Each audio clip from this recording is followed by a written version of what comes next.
Hey, what's going on? It's Bill Burr, and it's the Monday Morning Podcast for Monday, August 24th, 2015. What's going on? How are ya? How's it going? A lovely end of August for all of you. Don't fret. Don't fret with the global warming. We'll have summer weather until like October. Then we'll have epic fucking snowstorms. And then a swarm of mosquitoes signaling that we're going winter to summer. That's how it works now. I don't know why. I don't know if it's because that's the natural cycle. You know, throughout the history of the world, the earth has gone through cooling off and heating up periods. There's that argument. And then there's the other argument. We're using too many Q-tips. You flush them down the toilet, and it's choking all the mackerel. You know? And we're causing it. Stop putting hairspray on your pubes. Right? I have no idea why. All I know is this towards the end of the summer. And this is when I get excited for football and baseball all at the same time. Because the games are starting to fucking matter. It just sucks. My team's like 12 and a half fucking games out, 12 and a half games out. But before we get into any of that shit, let's talk about the number one controversy in the fucking country. My weight loss. Now, as you know, as of July 5th, the internet went crazy when they heard that I was quitting drinking. There was a backlash. And I quit drinking on July 5th. And I've been trying. I was about $187, $188, and I was going to get down to. I was going to lose 3 pounds a week over the next whatever the fuck that is, whatever that comes out to, like 8 weeks or so. And I was going to get down to 162. And I was going to have a flat stomach, and I was going to have abs, and people were going to love me. Right? So what happened? The first 2 weeks I went great. 186 down to 183, 183 down to 180, right on schedule. Then I went to fucking Montreal and I got my ass kicked. I went on the road. I didn't lose any weight, but I didn't gain any weight. Stayed at $180. So I was 2-1. Week 3, down to $177. Week 4, down to $174. Week 5, down to 171. Now this week, all right, so I'm 5-1. 5-1. Old Billy Fat Tits turning the bus around, driving away from the bakery and over to the salad bar. So this week I needed to be 168.0 to be 6-1 and have a commanding lead in the AFC East of pasty tits, right? And this week, I weighed in at 168.8. Oh, big time loss. Oh, 6-1 would have looked so good on the calendar. Now I'm 5-2. I did great up until last night, and my wife had somebody, in town that we both knew. They're going to do business or whatever, and I knew this person, sort of business and friends. So we went out. Went down to the Rainbow Room on Sunset, and I had 2 old duels. I mean, those have to be, of all the empty calories out there, those have to be the emptiest of them all. And then I had 2 slices of pizza. I did that around 10, 11 o'clock, and at my age, that's enough to fuck you over. And so whatever. So next week, I got to be down to 165. I don't know how the fuck I'm going to do that. That's almost 4 pounds. Probably not going to happen. I might have to adjust my goal to 166. In fact, I think I'm going to. We'll just say 166 because that'll be 2.8 pounds, right? So rather than me getting discouraged by not making 165, I'll be psyched to be 166. And I know what you're thinking. Like, Jesus Christ, Bill, that's like when they give every fucking dumb kid a goddamn trophy because he ran down the street with his fucking shorts on, right? Whatever the hell they do in gym class now. Everybody clap your hands. Whoever claps their hands gets a fucking trophy. I'm not doing that way. All right? I'm taking the loss. I'm 5-2. But you got to have realistic goals here. If I don't hit them, then I go, oh, fuck it, and I go back to boozing. And another thing, too, not drinking and fucking working out makes Billy a tired boy. Drinking, I could stay up all night running my fucking yap. So anyways, 168.8. And I'm glad that I'm talking about this on the podcast because right now I think I look great. All right? I fucking, wake up in the morning, look in the mirror, and I go, God damn, that is one good-looking son of a bitch. Right? I like the way I look right now. It's been a while. So the temptation is to stop. Do, boo, do, boo, boo, boo. Do they sing that song, Sunshine on a Cloudy Day? Start hearing that song. Well, I'll get some chocolate cake. Right? You just start eating like a fucking moron. Do a little bingo bango, as Joe DeRosa says. Bingo bango, which is a beer and a shot. I believe one of Joe DeRosa's friends back home coined that phrase, bingo bango. And there's a few people doing that last night at the Rainbow Room, and I was like, God damn it, that looks enjoyable. As I look across this sticky table, eating a surprisingly good pizza, surprisingly good slice of pizza for Los Angeles, California at the Rainbow Room. Seeing somebody do a little bingo bango was like, oh, man. In fact, the last time I did that, I think, was at the Rainbow Room. I don't go there often. But when I do, beer and a shot, you got to do it. Why else would you go there? To look at the Nelson memorabilia? I don't think I do. Is that his base up on the wall? Who knows? All right. Anyways, so 168. That's all right. So next week I'm going to go for 166. And then the following week I'll be what? Let's see, that'd be 163. I'll be a pound short, so I'll have to go an extra couple of days. And that's what I get. That's what I get for drinking a couple of O'Douls, which I got to tell you, for non-alcohol, it's not that bad. It's not good. You know what I mean? The emptiest of all empty calories. What a fucking moron, right?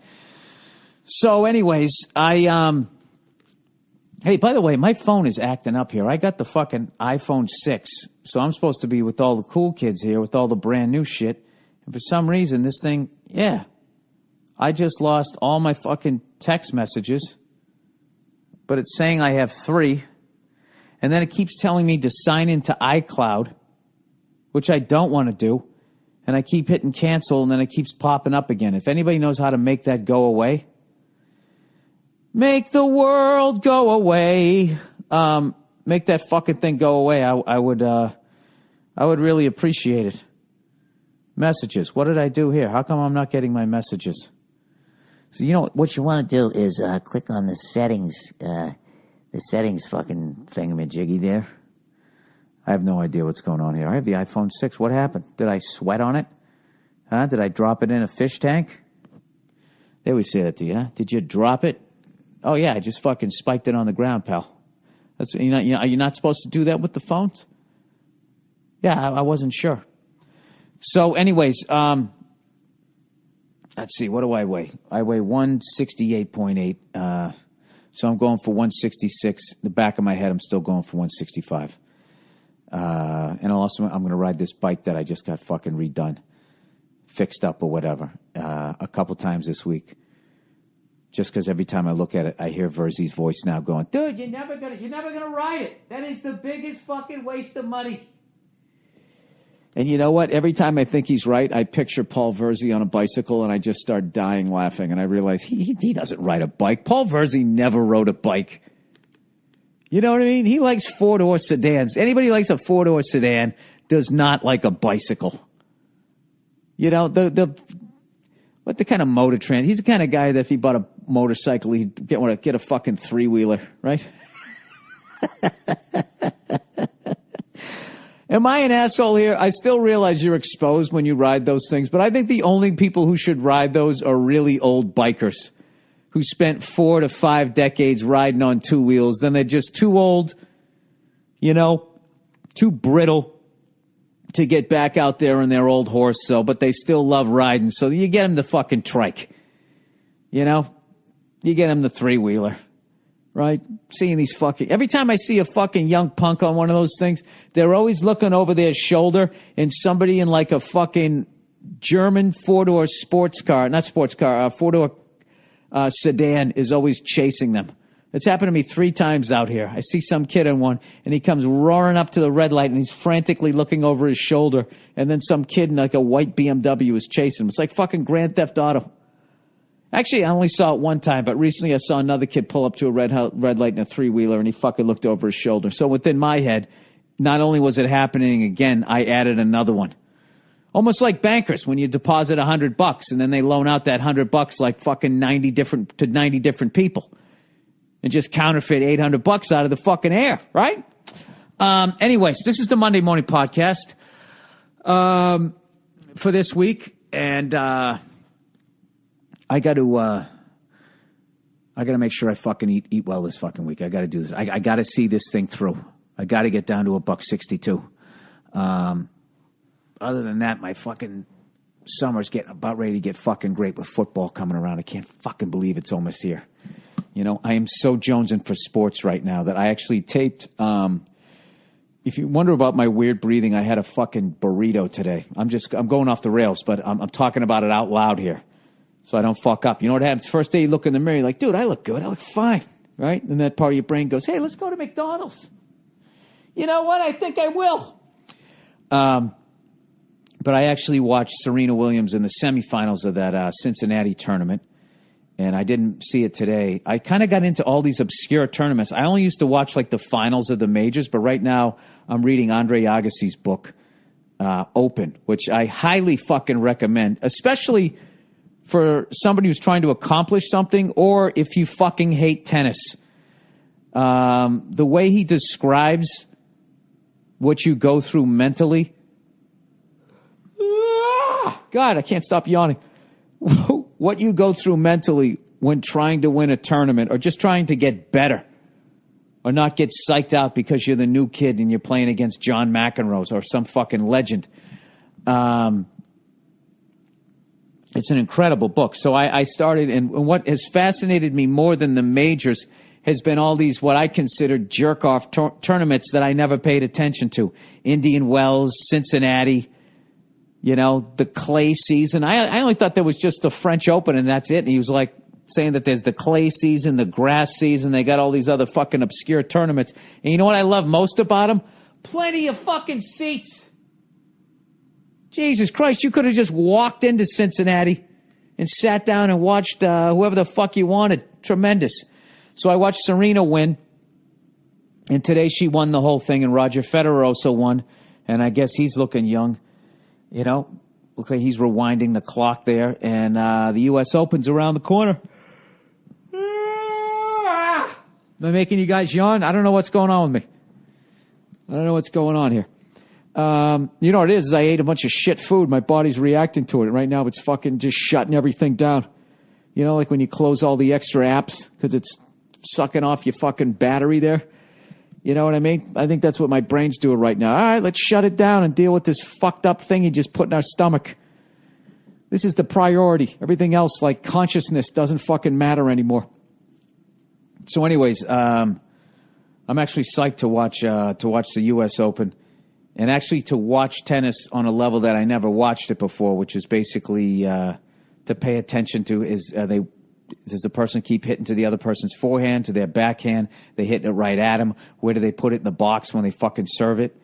You know, does the person cheat in? I used to watch that, though. If they cheated in, you know, if they're standing a few feet behind the baseline, then on the second serve, are they inside the baseline and that type of shit? You know, I never used to pay attention to that shit, but it actually makes tennis way more enjoyable to watch. And so whatever. You know, I'm not a big reader, but I'm actually enjoying the Andre Agassi book there.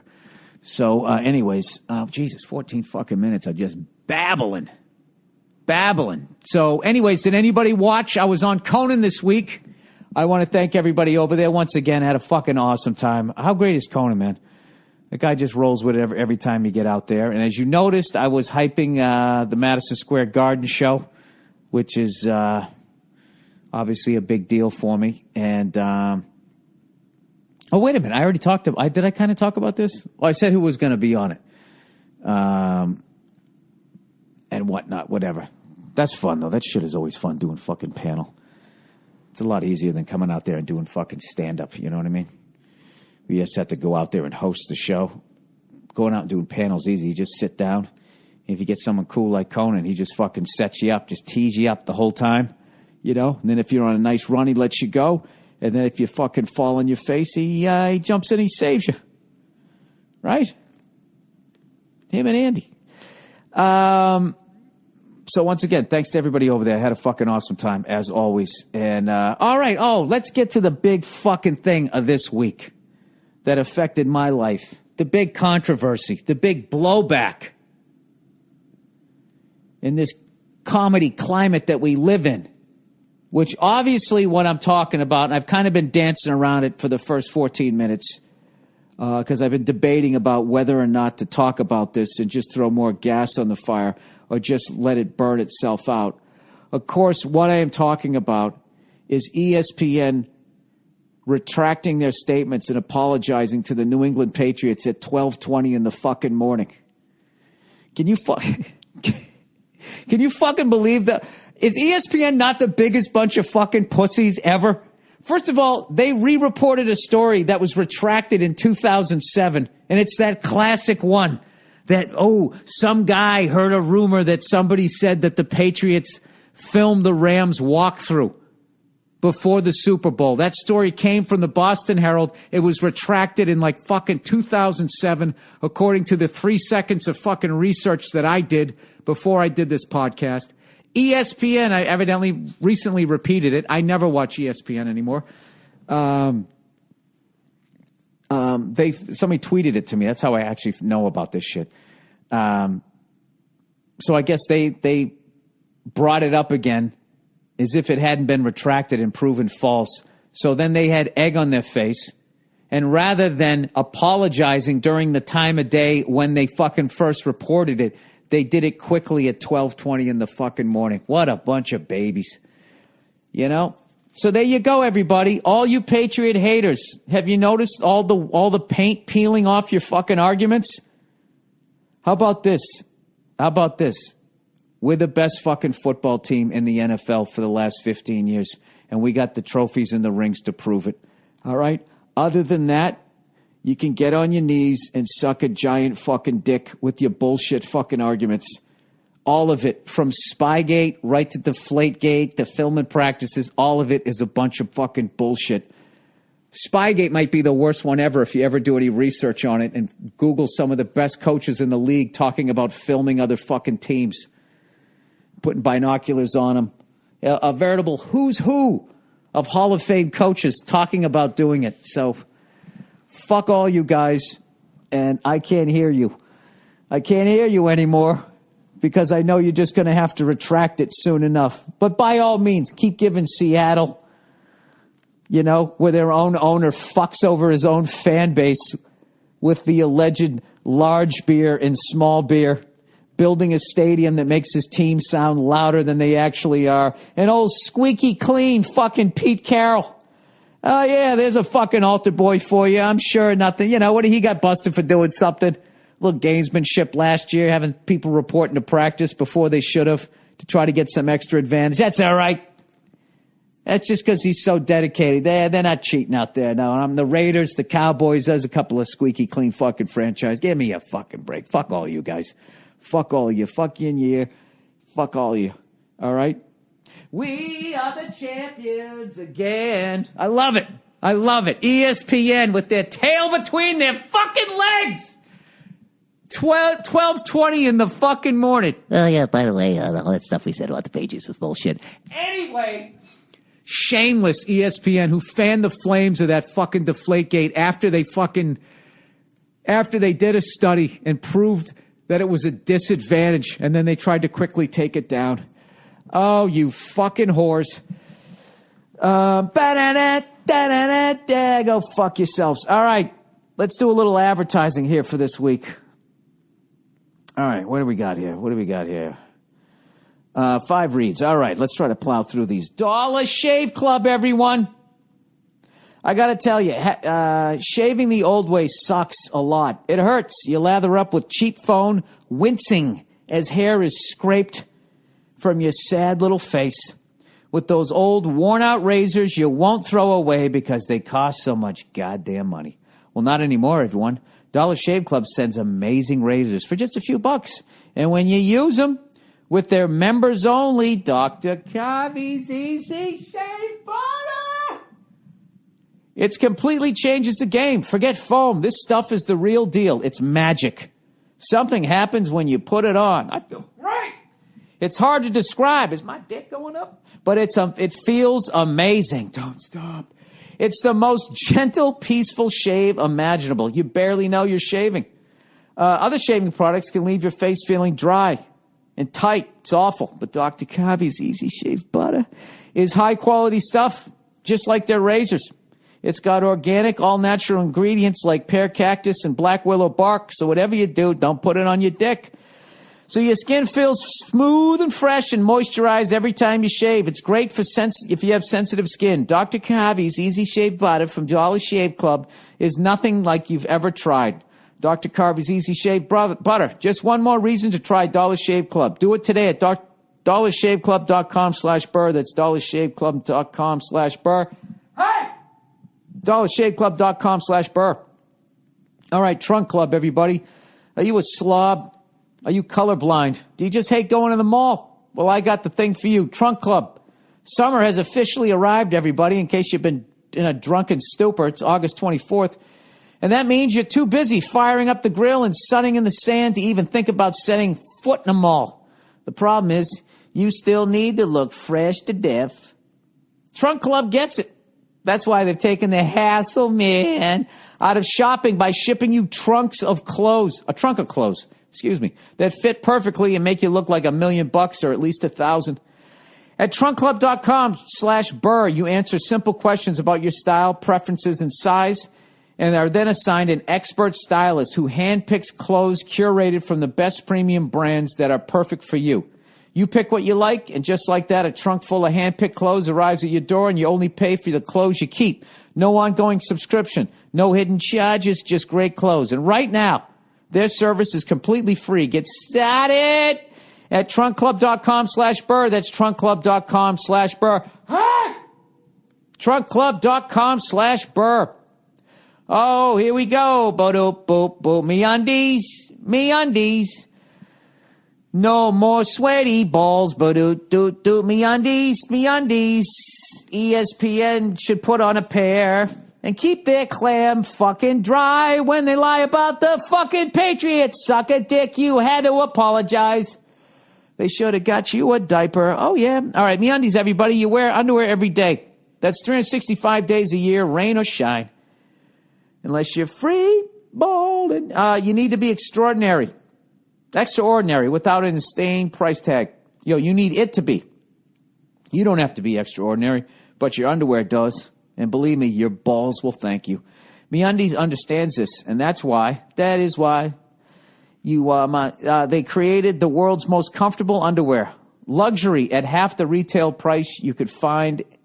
Retail price you'd find anywhere else. Come on, Bill. You're going off the rails here, all right? MeUndies is made from modal, a fabric that's twice as soft as cotton. That's twice as soft as whatever underwear you're wearing right now, unless you're wearing MeUndies right up against your taint. MeUndies has tons of colors and styles, and the only place to get matching pairs for men and women. They even release a new design every month. Plus, we all know that paying for shipping sucks, so MeUndies has removed that from all the equation and rolled it into the price of their skivvies. All orders, no, they didn't do that, but you know they did. All orders in the U.S. and Canada ship for free. MeUndies even has a money-back guarantee. If you don't love the first pair, you get to keep it for free. You literally have nothing to lose. To sweeten the deal, MeUndies is offering you 20% off your first pair of panties at MeUndies.com, at underwear, MeUndies.com/Burr. That's a special offer for my listeners and everybody else that they sent this copy to. Make sure you go to MeUndies.com/Burr to get 20% off your first order so that they know that we sent you. All right, there you go. 2 more reads. We'll do those later. Speaking of fucking MeUndies, I went and visited a friend of mine today down on Manhattan Beach, and I have a number of friends that have recently moved out there, and they keep telling me, dude, you gotta fucking move out here. It's awesome, you can walk around, everything's fucking cool. First time I go down there, there's this crazy homeless guy, right, who will just be walking around muttering, and then out of nowhere, he just fucking yell so loud and like throw this crazy punch. And every time it scared the fuck out of me, and I knew it was coming. He'd be just walking, going, no, he just kept going, bah! And he just fucking throw this punch. And every time it made me give me like a little fucking heart attack, like what's his face in Biloxi Blues. And so I'm thinking, all right, it's nighttime. You know, the beach is just like, you know, it just attracts so many fucking losers. You know, because their whole deal is like, even if I fuck up, I can still survive and live outside, curl up in the warm sand. You know what I mean? So anyways, I'm walking down there today with my buddy. It's during the day, and it's more like family time. And I'm walking down the fucking street, right? And there's like these two fucking girls. I don't know how old they were, but they didn't have any curves yet. And they're wearing these bikinis, and they got like 3/4 of their ass that they don't even have yet hanging out of the back of it. And I'm looking at my buddy, and I'm going like, dude, why are those little girls, like they were like fucking 12, walking with their asses? What the fuck is wrong with parents today? I want to walk up to parents and just be like, that's okay with you? Did you ever watch To Catch a Predator? What the fuck are you doing? Can you put your kids' asses away, please? Fucking worst parent. They literally should. Somebody should just come up and just, I don't know what. What do you fucking just dump a bucket of ice water over their parents' head and just scream, wake up? You know? People, if you have young children, can you cover them up? Jesus Christ. That was so creepy. It should have been in one of those fucking, who's a guy who does, it used to be Calvin Klein had the creepy fucking prepubescent fucking kids like locked in the cellar. Remember those fucking commercials? And there was like the guy off camera just being like, so what do you like to do for fun? Oh, yeah? Those jeans are kind of falling off your hips, aren't they? That's fucking awful. That awful commercial, my favorite one ever. Jim the taxi driver that Donnell Logue did. You ever see when he did? I can't find it, but he did a parody of that. And he was sitting there with like his pants half pulled down, answering the questions of some creepy guy off. Oh, it's fucking hilarious. But the latest American Apparel. You know that creepy fucking feeling you get if you're any sort of a human being when you look at an American Apparel ad? You know, I actually tweeted about it one time.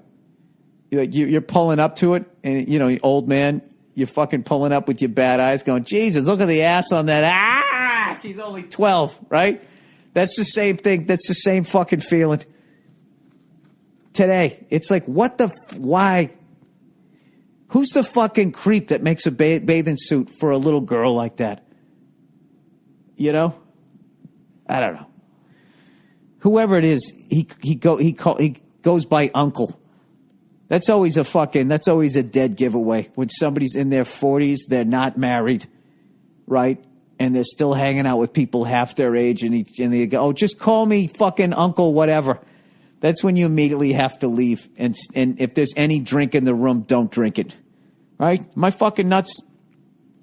That's just what I believe. Parents, I mean, who am I? I don't have any fucking kids. I shouldn't say that. But for the love of God, you know, if your kid's like, you know, if you add your kid's age, it's like under 5, you know, 1 + 2, 3. You know what I'm saying? That's probably the math. I shouldn't use a math equation. I'm too fucking dumb for that. I'm just saying. You know what the fuck I'm saying. And then it makes you feel like a fucking creep. It's like, would you get that out of here, please? Horrific parenting. All right, let's plow ahead here. The fuck else was I going to talk about? I think that's it. Is that all I have to? I apologize lately. These fucking podcasts, I have absolutely nothing to talk about because I've just been in a fucking edit room. I can't tell you this. The drum lessons have been going fucking great. Trying to get that molar method thing down finally after all these goddamn years. Let's see if I can actually sign in at iCloud. Sign in at the fucking iCloud. What the fuck is this thing? Now I can't even look at my photos? Ah, Jesus. Does anybody know what's What is better than the iPhone? Or what's comparable to it? So anyways, right now I'm going through that book, The Art of Bop Drumming by John Riley. And I'm just fucking with two lines on one page, and it's blowing my mind, all the different ways you can play it. So I'm going to have fun for the rest of the year here. Anyways, who's kidding? Why don't I just fucking get to the goddamn questions? And I'll fucking go from there. Somebody sent me this thing, teens react to encyclopedias. Because they all grew up on computers and shit, and they're looking at them like, what the fuck are these? And I really wanted to laugh at them that they didn't understand or thought encyclopedias were stupid. But 20 seconds into it, I was just like, this is what I sound like when I'm trying to use an iPhone or any sort of computer. So I can't make fun of them, right? That wouldn't be fair. And to be honest with you, I understood encyclopedias, and I sucked at those too. That was a big deal, though. If you were any sort of a fucking nerd, man, and you got encyclopedias, then they came out with more specific ones, like ones that were just dedicated to sports, I would fucking read those all goddamn day. All goddamn day. And like, my parents and everybody would get mad. Like, what are you going to get out of that fuck? What are you going to get out of that? It's like, I don't know.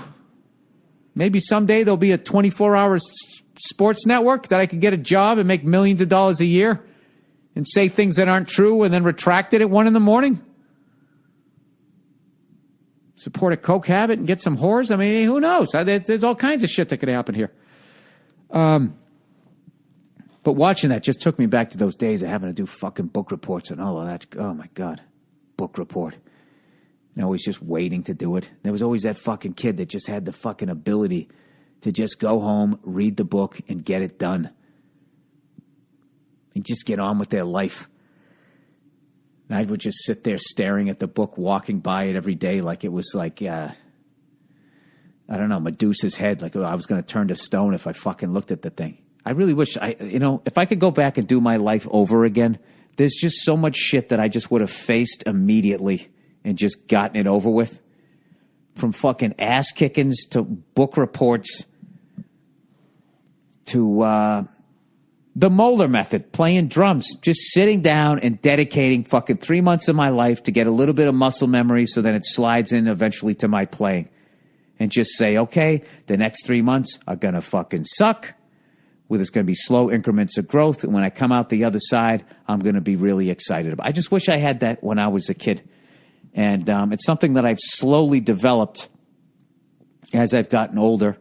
Especially once you get out of school and you actually get to start choosing things that you want to do as opposed to having to do. Get my helicopter license and shit like that. Back in the day, that would have just ate me up. I would have saw all those assignments and be like, I have to remember shit. Fuck this, man. And I would just try to make people laugh in the fucking class. And then that would be it. Next thing you know, I was in summer school with a pouty look on my face like I wasn't there because of me. Like somehow I had been fucking wrong. So, anyways, I don't know what the fuck I'm talking about here. But if you can develop that, on any fucking level, it makes your day so much less stressful. You ever just make a list of shit you have to get done and you wake up and you just do it and then you look and it's like fucking 11:30 in the morning. You got the whole rest of your day. That's a great way to spend your day. And it's also a great way to actually develop a drinking problem because then you got the whole fucking day. You got no responsibility. Might as well get shit-faced, right? Speaking of boozing. Oh, do I miss it? I do and I don't. I miss it at night. I don't miss it during in the morning hours. Or when I step on the scale, I don't miss it. But I have to tell you this. And you can call me a snob. My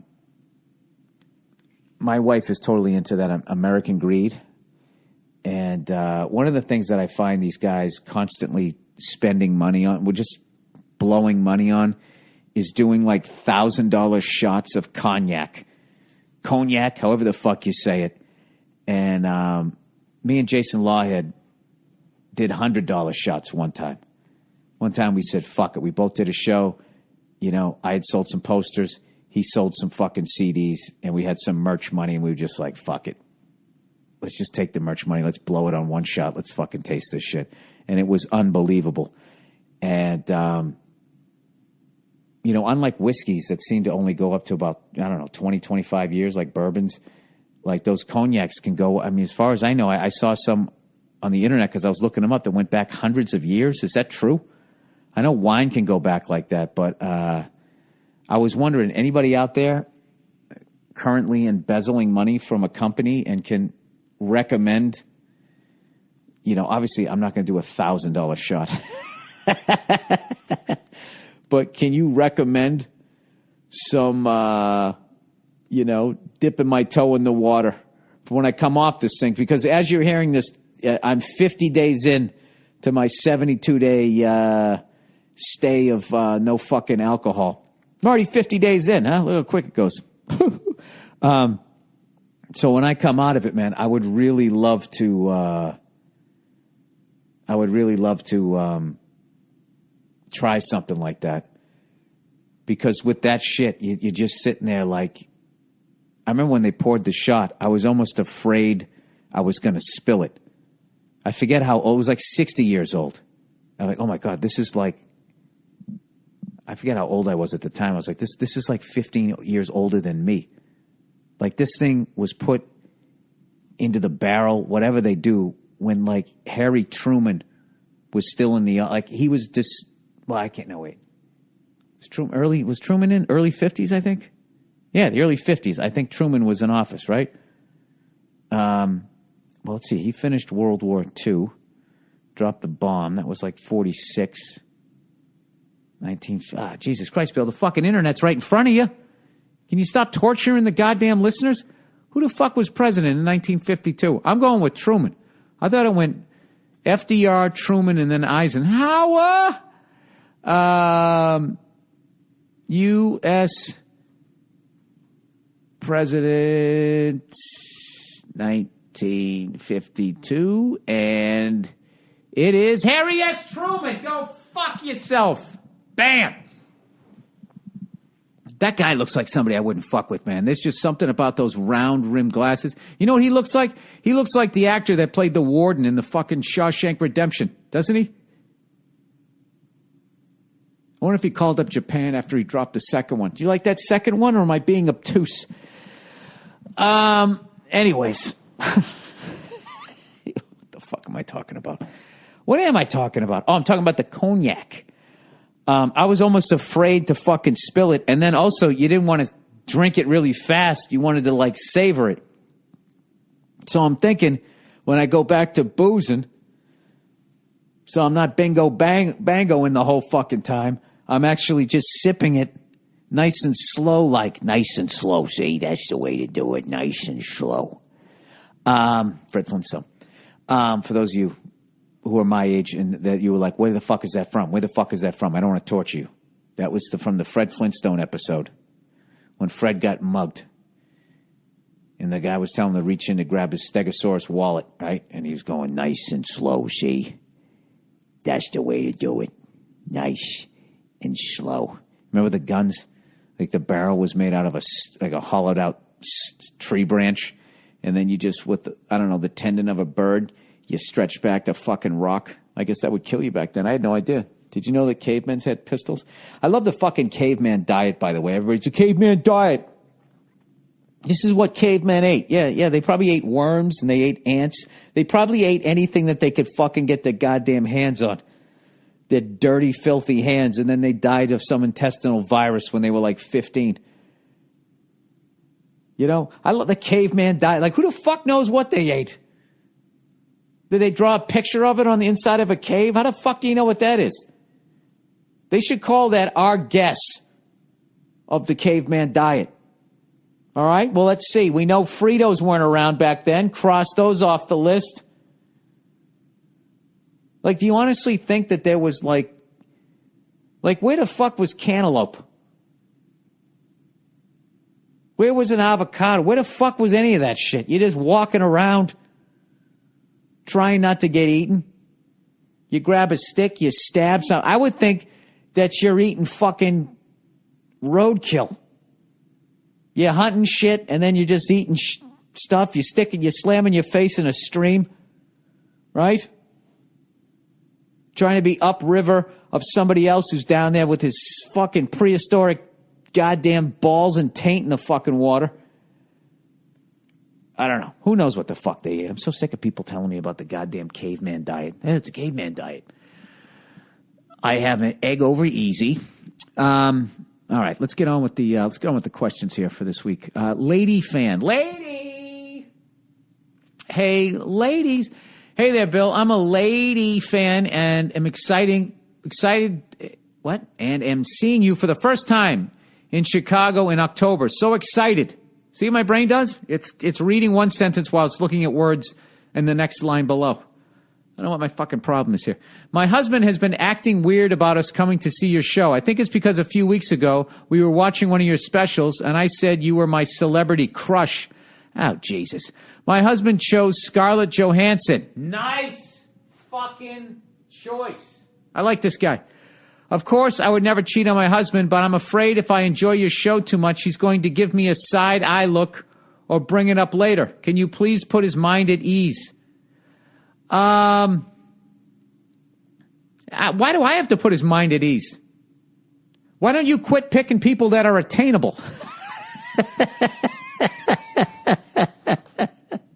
He went Scarlett Johansson. There's no way he's going to get anywhere near her. You pick some fucking dope that tells dick jokes in a strip mall. No wonder he's looking at you fucked up. How dare you make a fucking mess and then tell me to mop it up? What is in it for me? Yeah, what are you talking about? You know, I don't put him at ease. What are you going to do? Run up on the stage? I'm going to do the show and then I'll be out the fucking door because I'm drinking again. Oh, baby, I'm drinking again. Right? I don't know. You shouldn't have said that. Like, look, if I asked her what is her celebrity crush, and she says Brad Pitt, she says fucking Denzel, I don't give a fuck. She might as well be picking a man on the moon. Right? But if she named like a fucking comedian that performs at the Comedy Store like I do, yeah, I would be like, well, what the fuck? You could bang that person while I was on stage the next time I'm at the store, yeah. So that's on you, sweetheart. What you should say is, did I say Bill Burr? I meant Raymond Burr. Yes, the dead fat guy. Yeah, that guy. That's what I'm. So why was I saying? Or Billy Bush. That's what I meant. Hi, I'm Billy Bush. All right. She closes the thing with, I just want to have a good time at your show without worrying about him being weird. You created the weirdness. All right. Okay, being a landlord from a lady. This is two letters from a lady. This is a fucking, this is a record here. Dear Billy Buttercheeks, you've been talking about becoming a landlord lately, so I thought I'd write to you about what it's like to be one. Please don't step on my dream. Okay, before I even read this, I know that if it's as big a nightmare as everybody claims it would be, no one would be a fucking landlord. All right? All right. First, know that your property will be destroyed. You need to prepare yourself to watch it get trashed over and over again because your tenants, either by negligence, by ignorance, parentheses, not letting you know when something's wrong until it's very, very wrong, or in spite when they vacate. The feeling of seeing your property ruined over and over again sucks and it's expensive. Second, someday you will have to evict somebody. That sounds easy, but it's not, especially for anybody with a heart. And I know you have a big heart. You can't hide it from me. I'm from Ohio. The first time someone bursts into tears upon being served an eviction notice and spins their sob story, well, you might not believe them. You might go ahead and evict them. But you will forever wonder if you did the right thing. And if it's an elderly person or a disabled veteran, forget it. How can you do that? You can't. Yeah, there's no way I could do that. I own properties in Seattle and Portland, and with all the Californians fleeing the drought, they were only going to appreciate and value.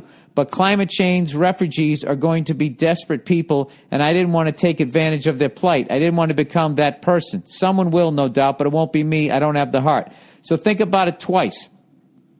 Sure, it seems like easy money, and sociopaths will tell you it's no sweat with a good lawyer. but you have to be very detached emotionally. I wasn't capable of that, so I sold out. There are so many other ways to invest your money. Just my 2 cents. I'm a lady, so feel free to toss this in the trash. Come on. Go fuck yourself. All right. All right. Well, it seems like you didn't have the heart, so you got out of it. Yeah, that would hurt me if people fucked it up. Whenever I fucked up, I have a dog, and she fucked it all up. And before I left, I got everything fixed, and they were really surprised.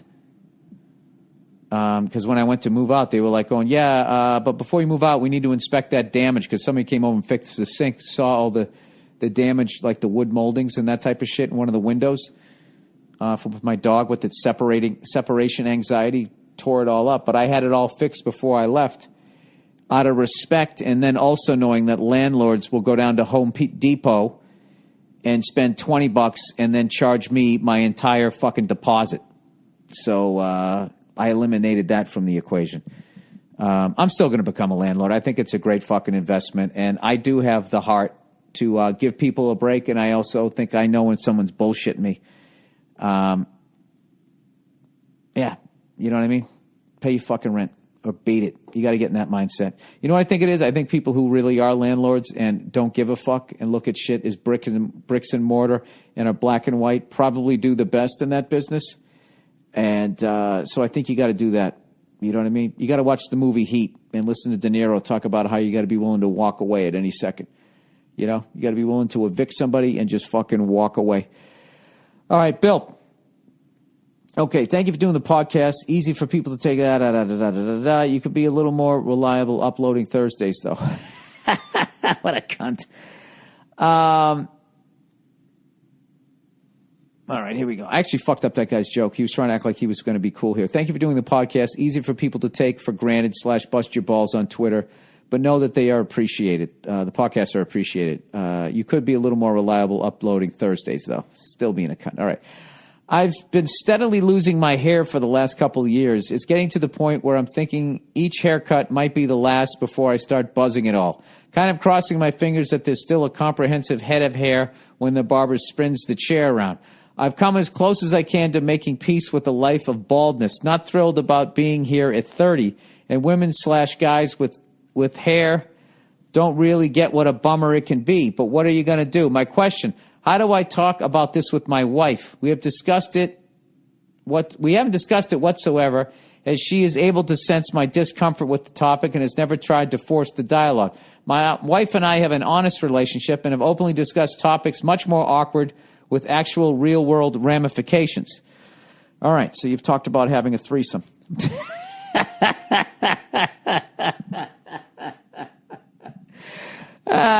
Shit. All right. It's also not like she can't see the hairlines going, but I've built up a whole awkward wall around the topic, and I'm not sure how to slice through it. Did you have any conversations with Nia prior to hacking off what was left of your hair? Any words of wisdom from the post-buzz world? Hoping to catch you at a future Steve Allen Theater / Comedy Store gig. Best of luck at Madison Square Garden. Thank you very much. Yeah, it was actually Nia's idea because I kind of wanted to do it. And she was like, you should do it. You should do it. I was like, oh, man. You know, because the big thing is, what kind of head do I have? Because you don't want to have that flat fucking thing in the back. You know what I mean? Well, the back of your head goes straight into your fucking neck. So I started saying that I was going to do it. And she just kept fucking singing this song. Nia! I got to bring her in here. She kept singing. She goes, shave your head. Shave your head. Come on now. Every time I would walk by. And then she just yelled, shave it. Just do it. Fucking shave it. Hold on a second. See if I can get her in here. Hey, Nia. Come here. I need you on the podcast. I gotta bring this, I gotta bring this one back. This guy, right? He's losing his hair. He's like 30 years old. All right. He's almost to the point where he's gonna shave his head. And he was saying, because I did it, you know what I mean? He doesn't talk about it with his wife. And she knows that he's sensitive, so he's built like this awkward wall, but it's just totally obvious. And they were saying, did you ever have a conversation with Nia about shaving my head. And as far as I remember, it was your idea, right? It was. Do you remember that song you used to sing? No. Shave your head. Shave your head. Yeah, remember that? And I would laugh. I forgot about that. Yeah. And then I finally went ahead and did it. I will tell you this. When was the first time? How long ago? Come here. Come over here. When was it that you did it for the first time? How long ago? Get on the mic here. About 9 years ago was the first time I did. And then when I did date night, they asked me to grow it back. And I was I was like going, well, there's not much to grow back. And they were like, yeah, we'll fill it in or whatever. So I was like, all right. And then I grew it back, and then I kept it for a while because I started thinking, like, this is why I'm getting acting roles, which is the dumbest thing you can do. Right. It's not because of my skills. It's because of my hair. Yeah. Yes, I'm balding, which was stupid. And I will tell it's the greatest fucking thing. If you're bald, it's the greatest fucking thing you'll ever do. And I'm actually reading Andre Agassi's book where he was talking about, I didn't know he wore a fucking hairpiece. And one time he was in the shower before the French Open final, and he was in the shower and his whole hairpiece came apart. So they had to fucking glue the thing back together. So he went out on the court and played this guy he could have beaten. The whole time he was worried that his fucking hairpiece was going to come flying off like a Three Stooges episode. You know how fucking embarrassing that would have been? That would have been terrible. Yeah. So then he talks about how, I guess Brooke Shields finally convinced him to do it. And he did it, and then he felt great. Yeah, I will tell you, it's the greatest thing ever. The greatest fucking thing you could, all these fucking guys going out and like fucking slicing up the back of their heads or having this shit vacuumed out and then paratrooped on top of their head. Like, most of that shit, it works for a minute. But then the thing is like they go, the hairs in the back of your head don't, those things never fall out. So if you put them on the top of your head, then you're okay. But the thing is you still have all that other hair up there that's going to fall out. So that shit falls out, and then you need more fucking replacements. And then sometimes you can it can like not work as far as I know. So I'm a big fucking, I don't know. I think it's a fucking way better move. I actually think it's the man move. You're fucking dealing with the hand you've been dealt. You just do it. This is what I look like. People go, what the fuck, for a few days. And then they think you look weird. When they see pictures of you with hair, they think you look weird. And then you're free. You're fucking free. So rather than going there to the barber every time and putting your head down as he cuts it and then open your eyes going, what does it look like now? Just fucking get it over with. Get it over with, dude. Shave your fucking head. What do you say, Nene? Shave it. Yeah, shave it. It's fucking awesome. Then you love it. You know what's great? No matter how late you wake up for work, you can just throw on clothes and get there, and no one will know you didn't take a shower because you don't have bedhead anymore. Bye, Nene. Bye. All right. Hey, I'm not going to talk. Me and Nia are actually considering doing a project together.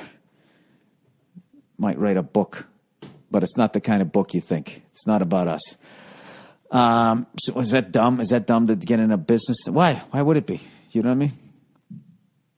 Why not? You know, if I ever get divorced, she'll take me for half I got. So she might as well fucking be helping me create. You know, she could tell she's not in the room anymore. All right, let's read. Let's read the last of the advertising here. Shave your head, buddy. You're gonna feel fucking great. You will feel great. And this is the thing, dude. Someday, who knows? And I'm gonna lie to you. Someday, if they just came up with a fucking pill and you popped it in there, and it gave you the shits for 3 days, but all of a sudden you fucking had this fucking great head of hair. Even that I wouldn't do. I'd wait 10 years to see how people fucking, if their livers fell out. Actually, no, I got to be honest with you. I'm a lifer with the shaved head.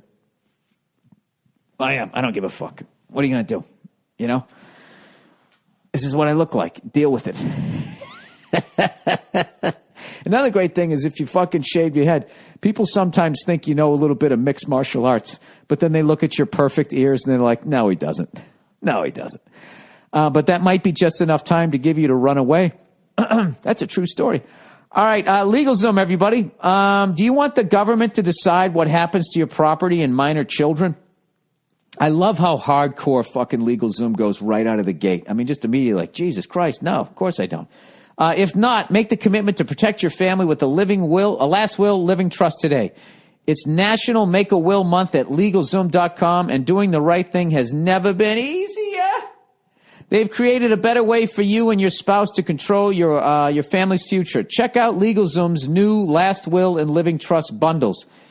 The more you plan ahead with wills, trusts, and power of attorney, the more you save. Even if you're confused about all the options, don't let that hold you back. You can use their online resources and estate planning tool to help you figure out what you need, or get specific guidance from LegalZoom's network of independent attorneys in most states, since they're not a law firm. Don't procrastinate when it comes to protecting your family. Get legal help you can count on at LegalZoom.com today. Don't forget to enter in Burr, B-U-R-R, in the referral box at checkout to save even more. That's LegalZoom.com, promo code Burr, B-U-R-R, LegalZoom.com. Hey! LegalZoom.com/Burr. No, LegalZoom.com, sorry. No /Burr. All right.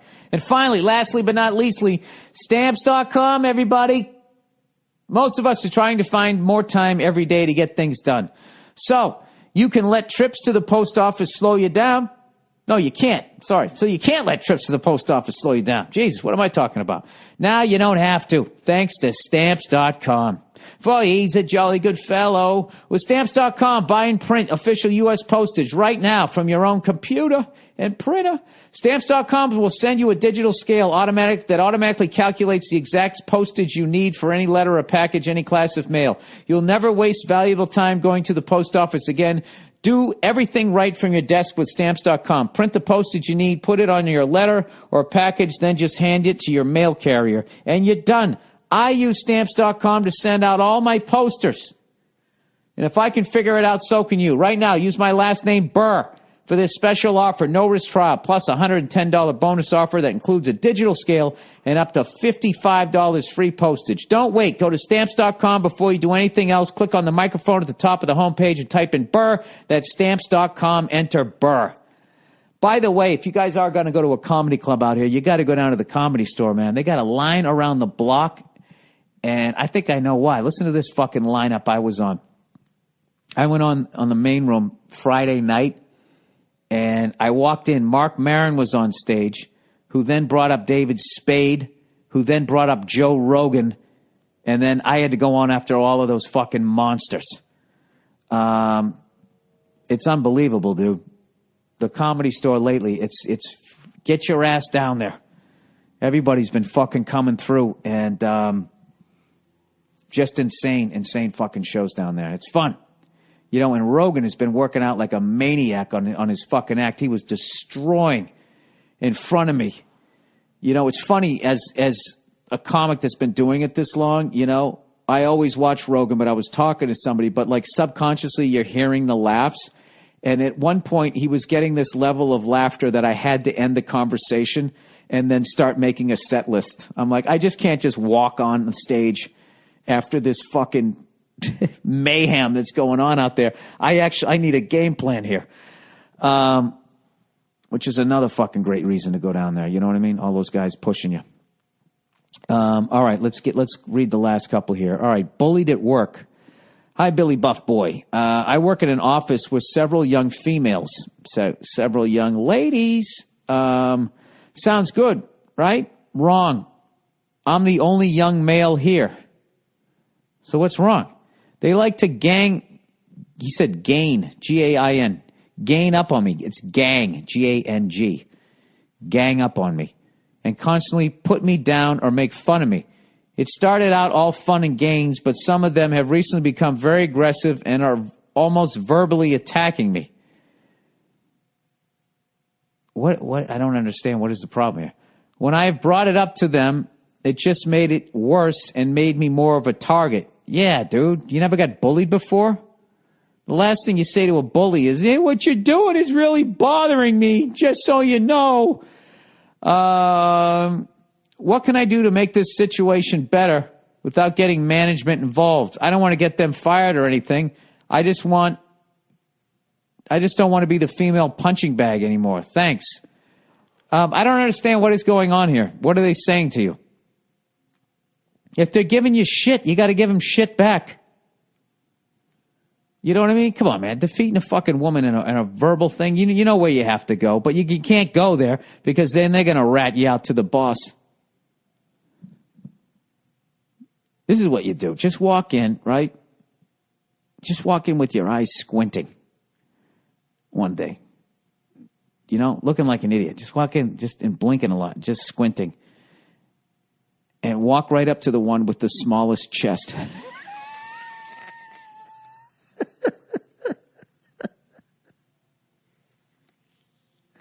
Don't do that. I was just going to say, just do that. And she goes, what are you doing? Just go, I'm trying to see your titties.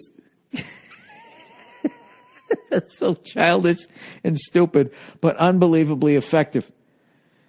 And I think, I mean, I'm not going to speak for women here, but what I really think it is women realize the unbelievable power that they have over guys with their looks.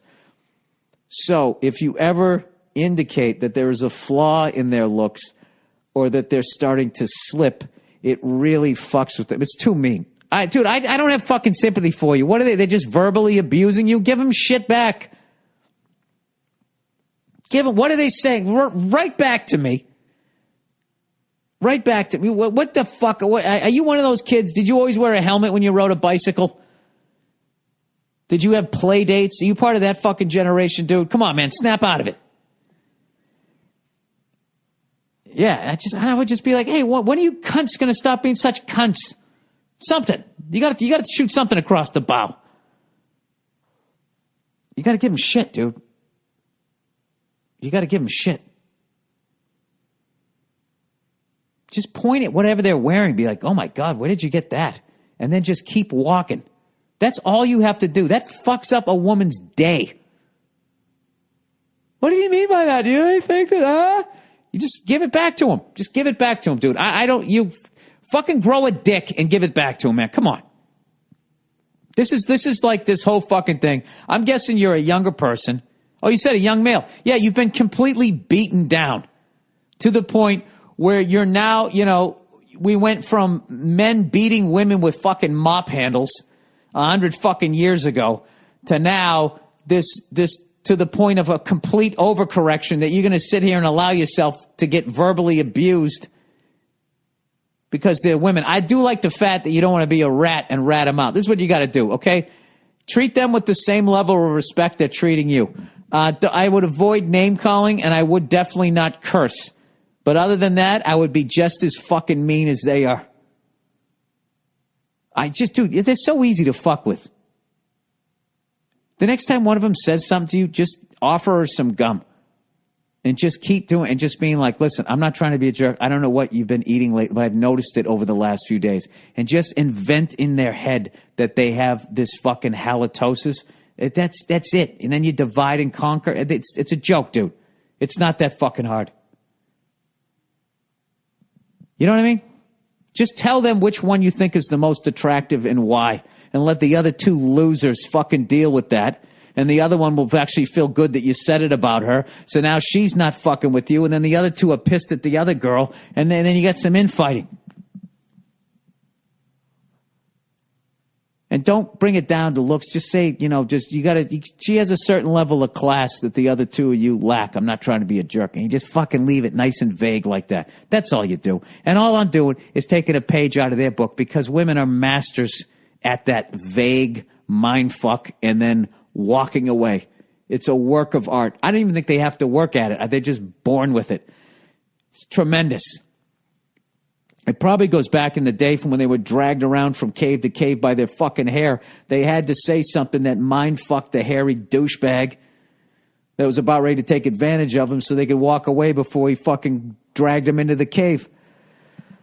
Oh, Jesus Christ, I'm just fucking talking all kinds of shit here. All right, let's wrap this thing up here. Career advice. Dear Alexia Burr. Oh, that's a great one and accurate. I've been a high school teacher for the past 7 years, but my dream has always to become a professional writer. Oh, that's awesome. Dude, that would be a great life. You molded some young minds and then you became a professional writer. So far, I don't have a teaching job for the upcoming school year. I'm considering no longer having my own classes and instead becoming substitute teacher for the school year. This would give me more time to write and submit my work to literary agents and hopefully get a big publishing deal. I've had some success so far with writing, a published short story and a nomination for a literary prize. Dude, what the fuck are you waiting for? How many more signs of land do you need? This is like Columbus when he fucking sailed over and he saw some tree branches and a couple of birds. You're going to get there. The problem is that my wife and I still have a lot of student debt that we're repaying, and substitute teaching doesn't pay nearly as much as being a regular classroom teacher. I've put off my dream of becoming a writer for years, and I think now may be the time to metaphorically push in all my chips. I might lose, but I might win. No, dude, there's no way you lose when you go after a dream. You don't. It always leads to something better. Always. All right? Dude, fucking substitute teacher, teach and be a fucking Uber driver. All right? And, eat at home more. Starving artist. I slept on a futon until I was 36. I don't fucking regret any of it. I told you that story a zillion times in this podcast. I was dating this woman, and I said I had a spot I had to go do, and it paid $8 at the comic strip during the week. Tuesday night, I went down there, and I came back. I tried out a new bit, and I was doing and afterwards, I was at home in my apartment, and I was doing this silly dance in the kitchen because I had a new bit, and I was psyched because I had gone through this period where I wasn't coming up with any new material. And she was laughing, and then she got a sad look on her face, and I said, "What's the matter?" And she said, "I wish I had a job where I only got paid $8, yet I came home and I did a silly dance in the kitchen." And I never forgot that, dude. So that, you know what I mean? You're going to have to suffer a little bit. But substitute teach, Uber. Dude, you got a short story published and you got a nomination for a literary prize. Come on, man. You know what you're supposed to do. I don't even have to go through the rest of this fucking thing. He goes, all right, I'll get to the whole thing. He said, part of me fights against the dream and insists that I have to do the responsible thing and keep teaching. Fuck all of that. Fuck all of it. The responsible thing to do is to listen to your heart. My question for you, either in your career when you were trying to build an audience and make it as a stand-up comedian, did you struggle with the financial strain of chasing your dream? Did you ever have to choose between a good-paying job or doing stand-up? How hard was it to work at a shitty job just so you could chase your dream? Did you ever think that maybe you were wasting your time? Any advice or encouragement? I think I answered all of those. It wasn't hard to work at the shitty job because I was always thinking about the exciting job I was going to do afterwards. And every night that I just went up on stage, and if it just went moderately okay, I couldn't believe it.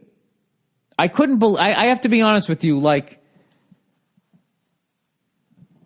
I couldn't fucking believe that I was actually doing it. That I had a dream and I was making it happen. And I still remember the first time I really went on stage and I actually got in the zone for what was considered a zone at the level comic I was. And I only was in the zone for about 8 seconds. I was at Nick's Comedy Stop in Framingham on Route 9. It doesn't even exist anymore. And I just got on this roll of laughter that I was actually able to pause and fucking be in the moment and enjoy it rather than being like, oh my God, what's my next joke? What's my next joke? And that fucking feeling can carry you through a fucking shitty job for a week. Chasing to get back on stage to feel that again. And then the first time I got $5 for gas money, Freddie Stone. I've told all these stories. Freddie Stone, the excitable boy. That's what he went by. I did a room for him and he gave me $5 gas money. I'd probably spent $10 to get there and I couldn't fucking believe it. And I was like, I did that and they gave me this. I couldn't fucking believe it. At what point, just listen to the sound of my voice as I'm talking about this. Have you ever had that level of excitement doing any other fucking job? That's what it's like when you go after a dream job. So nothing is worse than not going after it. Okay? And doing the responsible thing and all of that type of shit. And then you sit in your house with all your responsible stuff. Fuck all of that. Is financially, I did not do the responsible thing. And yeah, I've said all these stories. I used to eat spaghetti every fucking night with a can of fucking Prego. and then a bunch of bread, and I would just fill myself up on that. Or I'd go to Denny's and I get the 5 stack of pancakes and just pour it in my stomach like concrete so I wouldn't have to eat the whole fucking day, and do stand-up in some cafeteria at some fucking college. And quitting never entered my mind. I just kept trying to get better at it, because as bad as some of those gigs were, the great ones were way better. So you'll have all of these stories, just in a literary way. So without a doubt, you have to fucking do it. And I can tell you right now, man, like with what you've already accomplished, like to me, I would be thinking like, I can affect way more people and make way more fucking money and live a fucking dream being a professional writer. That'd be unbelievable. Be unbelievable. So, not to say there's anything wrong with teaching, but if teaching isn't your dream, that's just the job you're doing. So I'm not shitting on teachers out there. It's one of the most underrated jobs, and of course, most underpaid jobs ever. I'm just trying to amp you up here. So go out and fucking do it, and email me when you get published, because I think you're gonna. I don't think you know. Look, if you're up against a bunch of other shit writers and you won one thing, but you got 2 things going on here, all right? Give me a fucking break. All right, you just need to push yourself out of the fucking bush. Not the bush, the nest. The bush. That was oddly gross. All right, that's the fucking podcast for this week. This fucking burrito's fucking with me. Oh, the hiccups. What did I do? Back on the horse. All right, go to the gym every day. It's just become popular. And if you don't want to be fair, you go to the gym every day, you cunt. All right, hit the gym hard. Go after your dreams. Go fuck yourselves. I'll check in on you on Thursday. See ya.